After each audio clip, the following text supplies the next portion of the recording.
Des Woch gouf die neisten Editionioun vum Architektur präsentéiert. E Giet den Randonnéen rondem interessant Gebaier am Land proposéiert.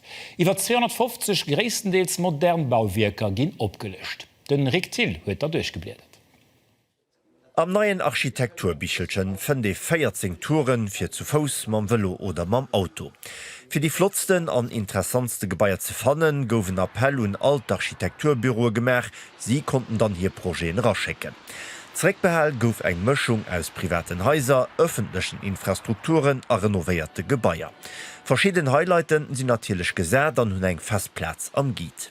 Weil mir Giet hu fir ganz Lützeburg ass natilech die Projektfahre sonch mal so, die awer schon markant sinn als Lützeburg, die Werte noch nach immer dra kommen. Dafür wär doch Buch an den nächsten Editionen immer weiter wussen, a méi Projekten rakommen.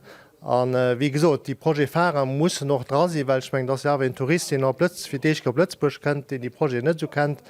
An der Lernschef an de wär net am Giet, dat wär natürlich auch net gut dofir man se enke allen mat dra gemacht.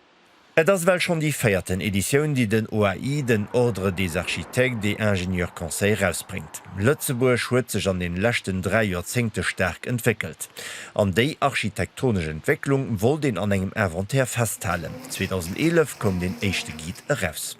De Mont war groß, vu Leiit aus dem Land, aber auch eben vun Leiit aus dem Ausland, die Lützeburg visitéiere kommen. De Mont war groß fir ze weisen, ze dokumentéieren, mat engem stärken Buch, mat engem stärke Sitz, eben die Präsenz, die man hunn zu Lützeburg an. Ich mein, die ganz viel Projekten, die awer kontextuell schon gut sind. Auch man können a verschiedene Bereiche nach méi kënne Kohärenz ranholen, an noch vielleicht öffentlich Plätzen nach besser developéi. Me Lützeburg, da geschéit momentan ganz viel an der Architektur, am Urbanismus, an noch an der Ingenieurie.